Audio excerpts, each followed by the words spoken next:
Assalamualaikum warahmatullahi wabarakatuh. Perkenalkan, kami di sini kelompok 5 angkatan 2019 kelas A3. Di sini kami akan mendemonstrasikan bantuan hidup dasar atau basic life support pada masa pandemi Covid-19 2019.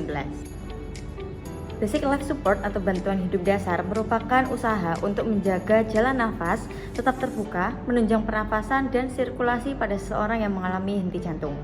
Resusitasi jantung paru atau RJP merupakan bagian dari bantuan hidup dasar yang membantu jantung dapat berfungsi kembali sebagai pompa dan memperbaiki sirkulasi darah dalam tubuh. Bantuan hidup dasar dapat dilakukan oleh siapapun dan dimanapun sesegera mungkin di saat awal terjadi henti jantung untuk meningkatkan angka kelangsungan hidup. Seorang laki-laki berusia 35 tahun mengalami henti nafas dan henti jantung di saat sedang bersantai di depan rumahnya sambil merokok dan minum kopi. Keluarga pasien sedang menjalani isolasi mandiri sebab terpapar COVID-19. Salah satu keluarga korban langsung menghubungi tetangga yang seorang perawat di sekitar rumahnya.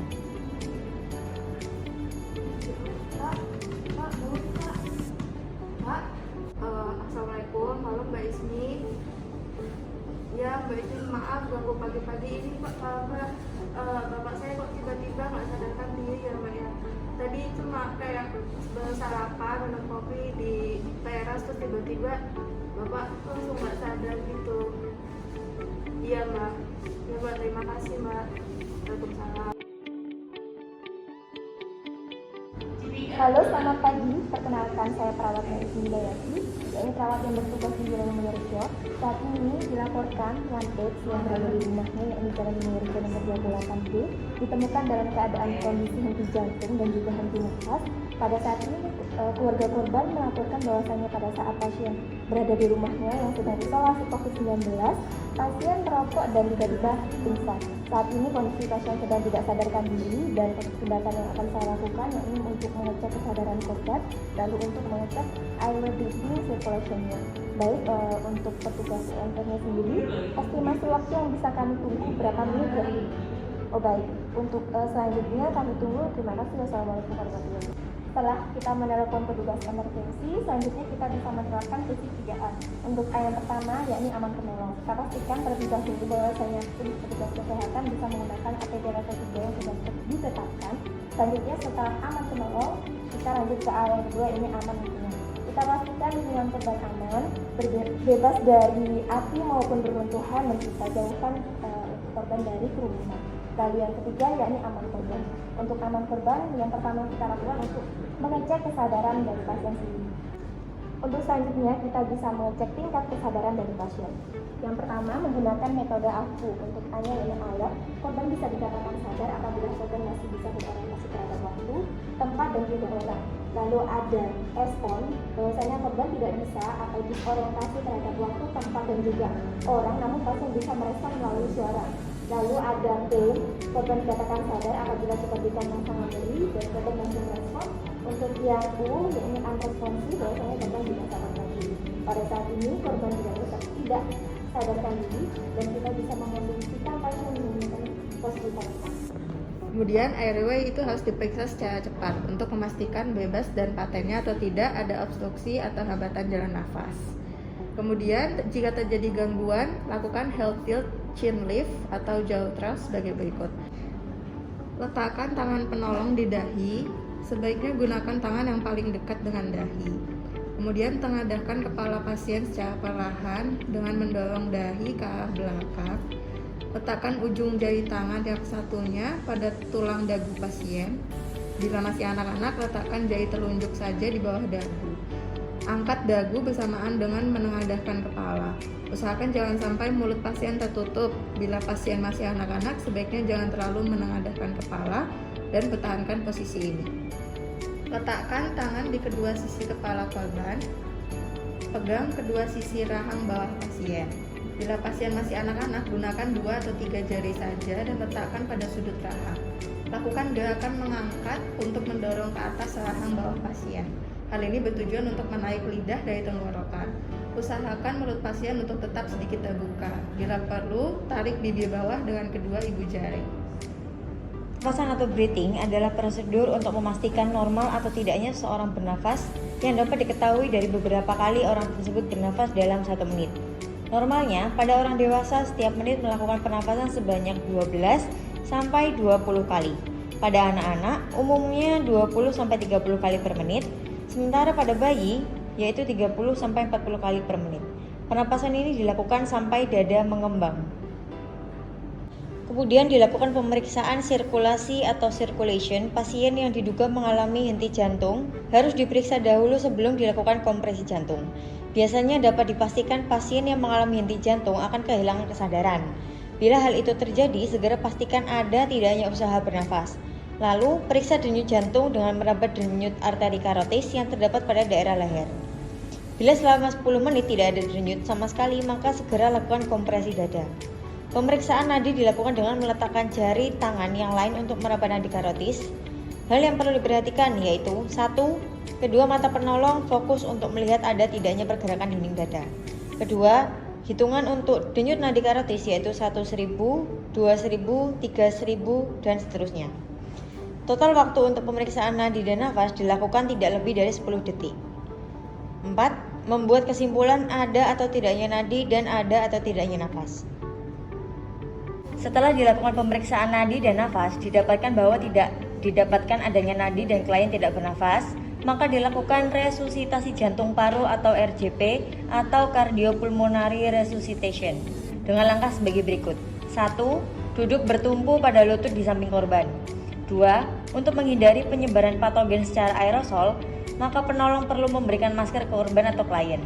Ketiga, buka pakaian korban khususnya pada bagian dinding dada hingga memperlihatkan dinding dada dengan lapang. Keempat, tentukan titik tumpu pijatan yaitu setengah tulang sternum atau tulang dada bawah. Letakkan tumit tangan dominan di titik tumpu tersebut. Kelima, letakkan tangan non-dominan di atas tangan dominan. Selanjutnya, mengunci jari-jari kedua tangan dengan erat. 6. Memastikan posisi tekan tumit tangan tidak berada tepat di atas tulang iga atau di perut klien. Ketujuh, memposisikan tangan tegak lurus vertikal di atas tulang dada klien. 8. Memposisikan kaki dengan membuka kaki selebar bahu. Jika penolong sendirian dan tidak memungkinkan memberikan RJP dan bantuan ventilasi, maka penolong melakukan hands only CPR atau sampai bantuan datang. 9. Evaluasi RJP dilakukan setiap 2 menit. 10. Mulai melakukan tekanan atau kompresi sedalam 5-6 cm atau 2-2,4 inci dengan kecepatan teratur 100-120 kali per menit. 11. Hitungan RJP dilakukan seperti berikut. 1, 2, 3, 4, 5, 6, 7, 8, 9, 1 1, 2, 3, 4, 5, 6, 7, 8, 9, 2 dan seterusnya.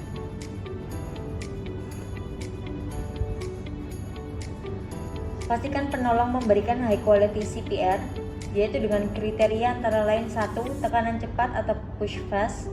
Berikan kompresi dada dengan frekuensi yang mencukupi minimum 100 kali per menit. 2. Tekan kuat atau push hard.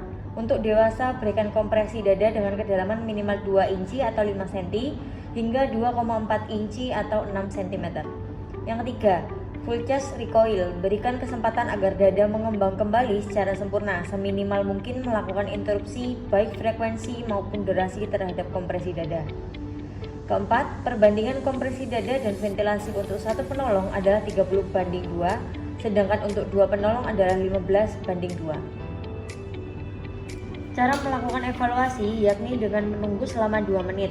Caranya adalah memeriksa nadi dan nafas dalam waktu 10 detik dan memeriksa apakah terdapat tanda-tanda ROSC atau Return of Spontaneous Circulation atau tidak. Jika ada nadi tapi tidak ada nafas, maka berikan nafas bantuan atau breathing rescue selama 10-15 menit dengan BVM. Posisi menutup hidung dan mulut, jari tangan membentuk huruf C atau huruf E, C dan E dengan mengangkat tulang dagu. Hitungan pemberian BVM 1.000, 2.000, 3.000, 4.000, 1. Meniupkan udara dari penekanan lembut BVM. Kemudian menghitung lagi 1.000, 2.000, 3.000, 4.000, 2. Meniupkan udara dari penekanan lembut BVM dan seterusnya. Yang perlu diingat dalam memberikan ventilasi adalah tidak melakukan hiperventilasi karena dapat menyebabkan ketidakseimbangan ventilasi perfusi dan barotrauma. Setelah dievaluasi menunjukkan adanya nafas dan nadi pada klien.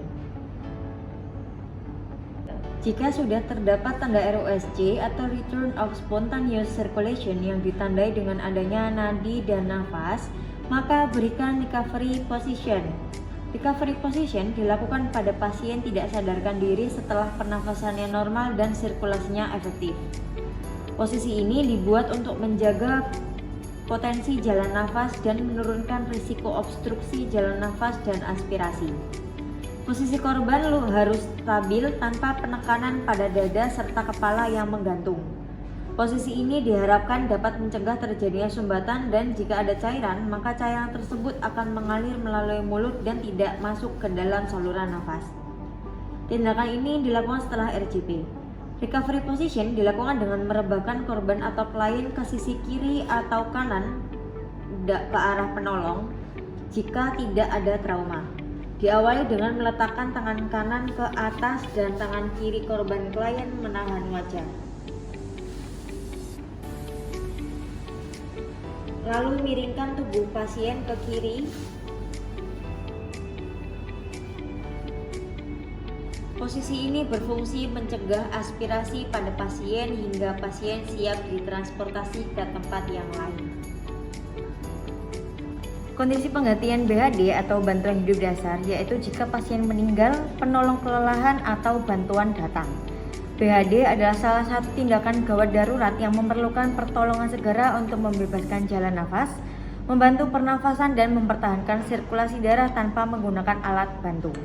BHD atau Basic Life Support merupakan sebuah kemampuan yang wajib dimiliki oleh semua orang dalam kondisi darurat. Di masa pandemi COVID ini, langkah pemberian BHD sedikit berbeda yaitu dengan mengurangi paparan penolong terhadap COVID-19. Seperti penggunaan APD dan membatasi jumlah personel dan sebagainya. Baik, cukup sekian untuk demonstrasi BHD dari kelompok kami. Maaf apabila ada salah kata dan perbuatan. Sekian, Assalamualaikum warahmatullahi wabarakatuh.